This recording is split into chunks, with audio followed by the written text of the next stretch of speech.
안녕하세요. 저는 세종시에서 온 방준식입니다. 반갑습니다. 저는 되게 바쁘게 지냈고, 저는 원래 평소에 산 다니는 거 좋아하고, 그 다음에 책 읽고 음악 듣는 거 좋아해가지고 그냥 평소처럼 지냈습니다. 설악의 붓다 같은 경우는 설악산 봉정암에 오르는 이야기입니다. 설악산 봉정암 같은 경우는 불교 신자들이라면은 누구나 평생 한 번은 꼭 가고 싶어하는 그런 곳인데요. 왜냐하면은 여기에는 부처님 진신사리가 모셔져 있는 곳이고, 또 가는 길 자체가 너무 아름답고 너무 험하기 때문에 쉽게 갈 수는 없는 곳입니다. 얼마 전까지 그 호암미술관에서 했던 그 전시회에 갔다가 이 설악산 봉정암으로 가는 그런 이야기입니다.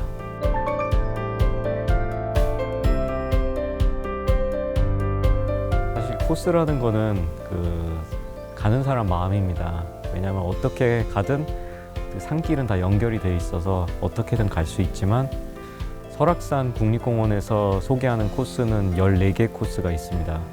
그 중에서 이 백담사에서 봉정암을 오르는 길은 조금 특별한 게, 설악산 자체가 어느 코스로 가든 굉장히 험하고 힘든데, 여기 오시는 분들을 보면은 등산하는 분들이 아닙니다. 어떤 분들 보면 되게 슬퍼 보이기도 하고, 어떤 분들을 보면은 되게 마음의 짐이 되게 무거우신 분들도 있고, 그런 분들이 주로 이 코스에 오십니다. 봉정암에 오르는 길은 순례길이기 때문에 오르시는 분들이 다들 이야기를 가지고 오십니다. 산에 오른다기보다 부처님을 만나러 온다, 아니면은 그런 마음의 짐들을 가지고 오시는 것 같습니다. 저는 매년 설악산 봉정암을 오르게 되는데, 각자 꼭 종교가 아니더라도 마음의 짐이나 아니면은 올라가면서 느끼는 감정들, 이런 거는 보편적인 것들은 그런 종교의 테두리에서만 볼 것이 아니라 누구나 느끼는 것들이 있습니다. 그래서 저는 마지막에 깔딱고개가 하나 있는데, 거기를 해탈고개라고 합니다. 거기를 올라가는 과정이라든가 그런 것들을 오르면서 제 자신을 많이 돌아보게 됩니다. 저는 이 영상을 보면서 함께 산행하는 느낌으로 같이 갔으면 좋겠습니다. 쉽게 갈 수 없는 곳인데 여기서 볼 수 있는 것들을 최대한 많이 담았습니다. 작은 야생화들부터 돌멩이들까지 다 의미가 있는 것이고, 또 그 안에서 함께 의미를 찾아갔으면 좀 좋겠습니다.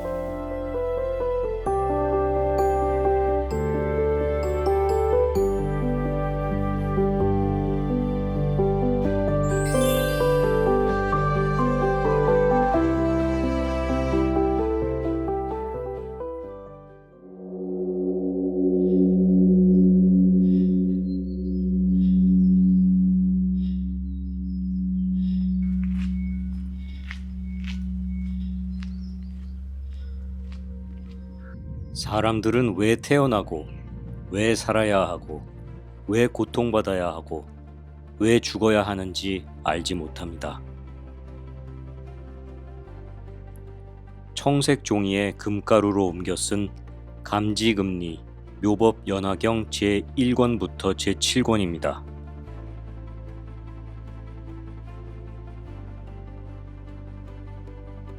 제7권 변상도. 좌측의 제3면과 제4면을 보면 절벽에서 떨어지거나 벼락과 천둥을 만났을 때 관음보살이 중생들의 소리를 듣고 위험에서 그들을 구제하는 그림이 펼쳐집니다. 우리나라에 단 하나뿐인 고려시대 금동 11면 천수 관음보살 좌상입니다. 중생을 구제하는 자비로운 관음보살의 힘을 11면의 얼굴과 1000개의 팔로 극대화한 존재가 천수 관음보살인데, 일반상으로 만들어질 때는 42개의 팔로 표현됩니다. 각각의 손에는 중생을 구하기 위한 여러 가지 물건들을 쥐고 있습니다. 7세기에 제작된 고대 불상 최고의 걸작으로 꼽히는 백제의 금동관음보살 입상입니다. 해방 이후 일본에 반출되었다가 95년 만에 국내에 들어왔습니다. 화불이 있는 보관을 쓰고 미소를 머금은 자비롭고 우아한 표정, 천의의 주름과 문양까지 완벽하게 세공되었고 왼손에는 정병을 들고 있습니다. 고통 속에서 살려달라는 중생이 넘쳐나는 이 세상에서 마치 모든 것을 다 이루었다는 듯한 저 미소는 대체 무슨 의미일까?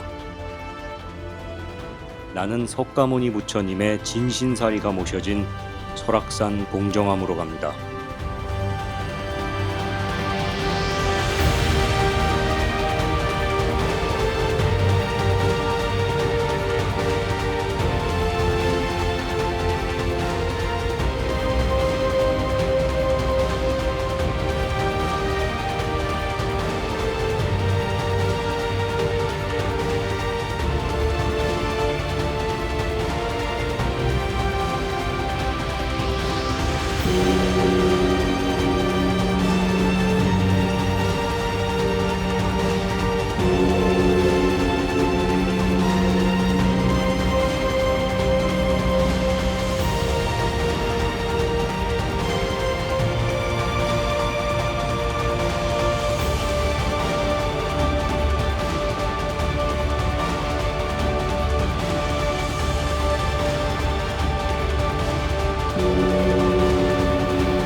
봉정암으로 가는 순례길은 백담사에서 시작됩니다. 3.1운동 당시 민족대표 33인 중 한 명이었던 만해 한용우는 백담사에서 출가했고 백담사에서 공부했고 백담사에서 님의 침묵을 썼습니다. 우리는 만날 때에 떠날 것을 염려하는 것과 같이 떠날 때에 다시 만날 것을 믿습니다. 회자정리 거자필반입니다. 석가모니 부처님이 열반에 들기 전의 마지막 설법을 담은 유교경에서는 세상은 모두 덧없는 것이니 만나면 반드시 이별이 있다고 했고, 열반경에서도 흥성함이 있으면 반드시 쇠퇴함이 있고 만남이 있으면 이별이 있다고 말합니다. 모든 것이 덧없다 하지만 붙잡아야 할 것이 있고, 고통에 허덕이는 사람들은 모두들 영혼을 짊어지고 길고 긴 순례길을 떠납니다. 설악산을 오르는 여러 길이 있지만 백담사에서 봉정암을 오르는 이 순례길은 다른 등산로와는 많이 다릅니다. 등산복을 입지 않은 분들, 등산 스틱 대신 산에서 주운 나무 막대기를 짚고 다니시는 분들, 등산 배낭 대신에 아이들의 책가방을 메신 분들, 잠깐 걷고 숨을 헐떡이시면서도 꿋꿋하게 오르시는 백발의 어머님들, 설악산의 다른 등산로에서는 절대 볼 수 없는 분들입니다. 어디서 어떻게 오르건 힘든 설악의 길입니다. 봉정암으로 기도를 드리러 간다고 하지만 이미 백담사에서부터 기도는 시작되었습니다.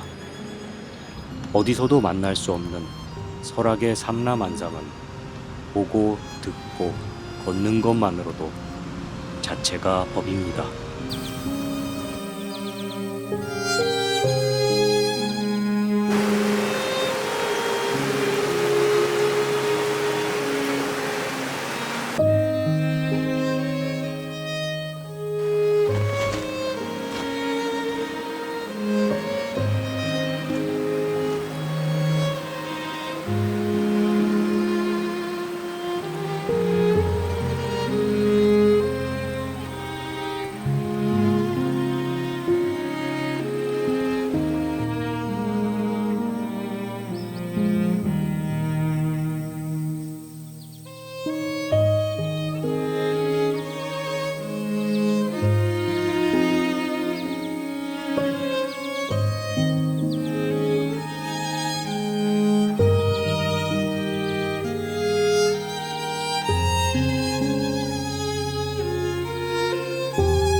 백담사에서 1시간을 걷다 보면 영시암에 도착합니다. 이곳은 조선 후기의 학자 김창흡이 창건한 암자입니다. 아버지와 큰형은 사약을 받아 죽게 되고 슬픔을 곱씹으며 수렴동 골짜기로 들어오게 되었습니다. 자신을 따르던 참모마저 호랑이에게 물려 변을 당하고 그는 이곳을 떠나 다시는 돌아오지 않았습니다. 영시암은 영원히 날아가며 돌아오지 않는 화살을 의미하는데 관역에 이미 꽂혀 있는 과거나 아직 화살통에 있는 미래가 아니라 활 시위를 떠난 지금 이 순간만이 실제로 존재하는 진짜라는 것을 알려주고 싶었던 건지도 모릅니다.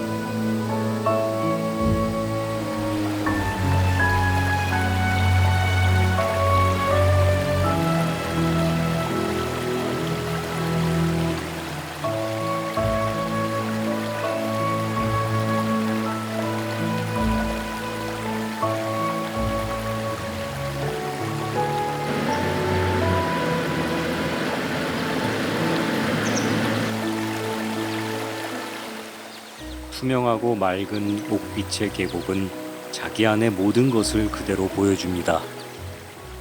때 묻은 내가 이 길을 걷는 것이 미안할 정도입니다. 아픈 것도 힘든 것도 조금씩 설악을 닮아 투명해집니다.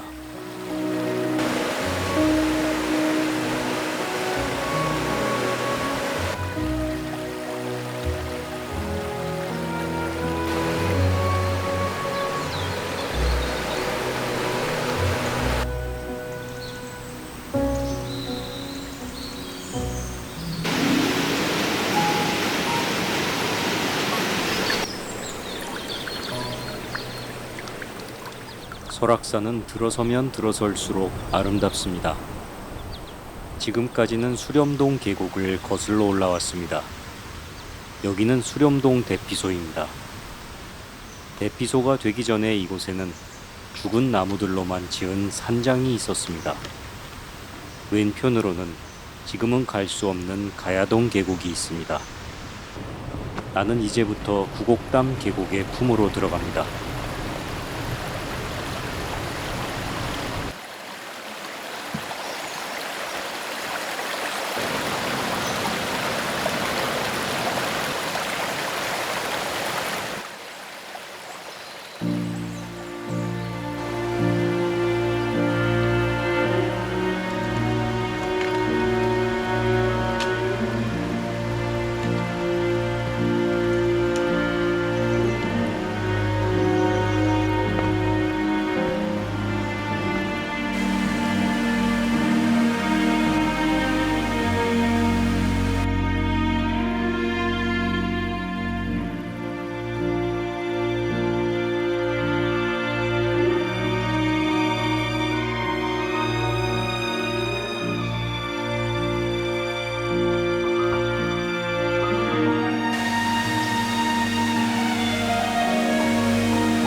여기서부터는 숨이 넘어갈 듯한 가파른 고개입니다. 거친 숨을 몰아쉬며 한 걸음 한 걸음 몸을 던지는 마음으로 나아가야 합니다.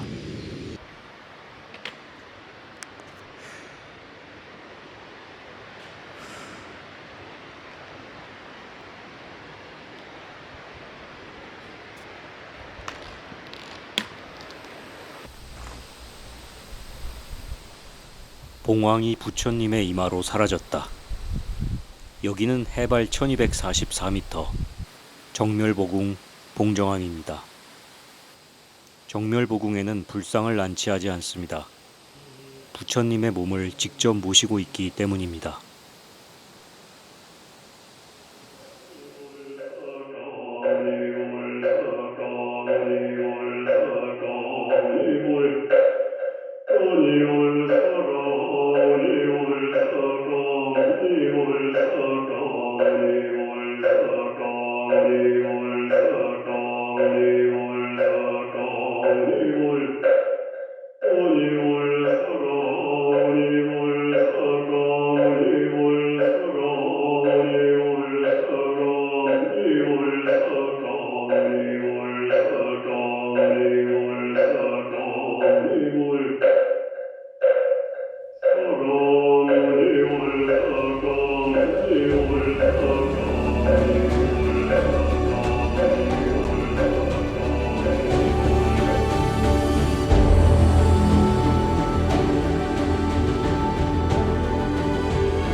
밥을 떠서 입까지 가는 길은 20cm 정도.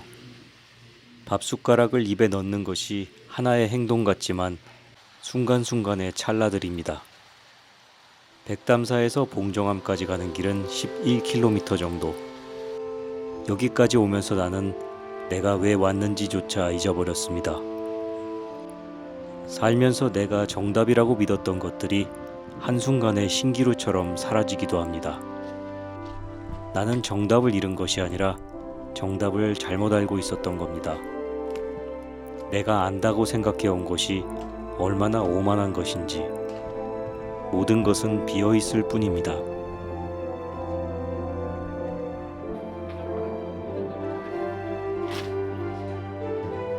오늘은 소청대피소에서 하룻밤 묵고 갑니다. 산은 움직이지 않고 물은 흐릅니다. 단단히 둬야 할 것은 단단히 두고 흘려보내야 할 것은 흘려보내야 합니다. 여기서는 울산바위부터 범봉, 마등봉, 1275봉, 황철봉, 용화장성과 귀때기청봉을 보며 천천히 커피 한 잔의 여유를 즐길 수 있습니다. 나는 이 자리에서 일몰이라는 좋은 때를 기다리지만 사실 매 순간이 좋은 때였습니다.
삶이라는 것은 아무것도 보이지 않을 때 바위산을 넘어가는 것과 같습니다. 지금 넘어지고 고꾸라져도 반드시 해가 뜨는 순간이 옵니다. 부처님께서는 부처님을 의지하라고 하지 않았습니다. 오로지 자기 자신을 등불로 삼고 자신을 의지하라고 했습니다. 인생을 살면서 가장 시간을 들여 귀 기울여야 하는 사람의 말은 바로 자기 자신입니다. 왜 태어났고 왜 죽는지 묻는 것은 처음부터 잘못된 질문이었습니다. 태어났기 때문에 내가 의미를 만들어야 하고 죽음을 피할 수 없기 때문에 어떻게 살아야 할지 선택해야 합니다. 공정함에서부터 백담사까지 물결을 따라 흘러가는 것은 오직 죽은 물고기 뿐입니다.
맛집입니다. 미역국 맛집입니다.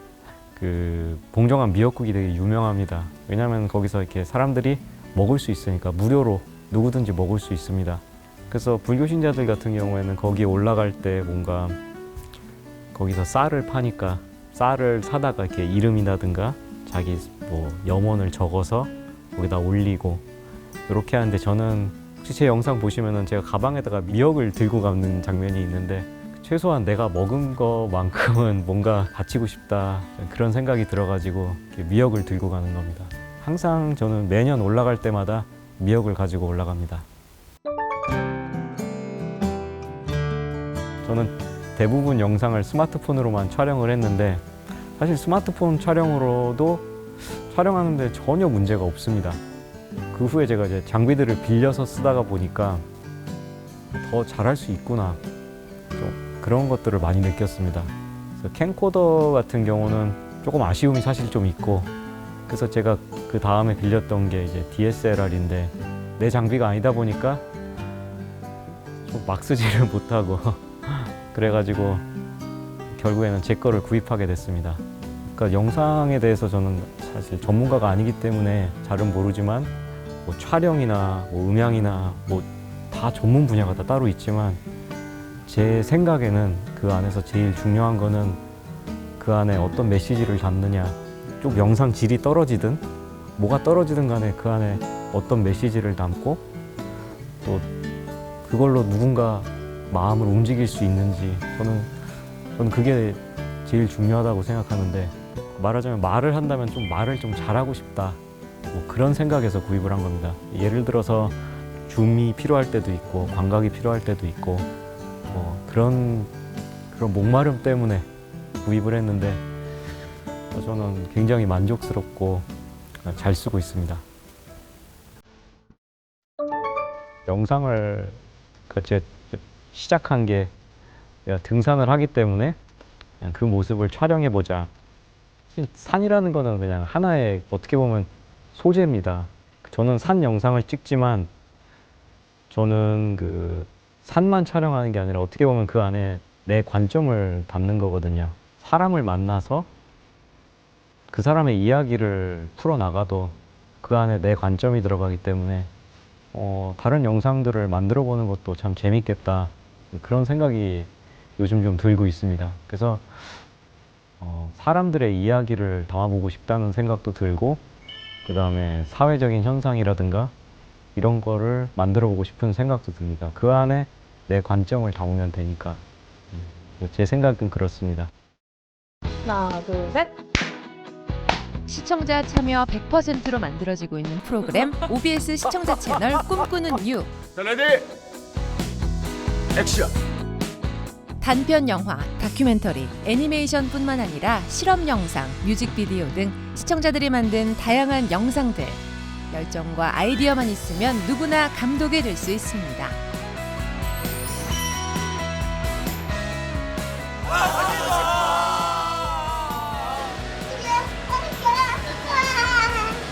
꿈꾸는 이유. 꿈꾸는 여러분이 꿈꾸는 당신이 꿈꾸는 우리가 주인공입니다. 많이 지원해 주세요. 여러분의 많은 참여와 시청 바랍니다.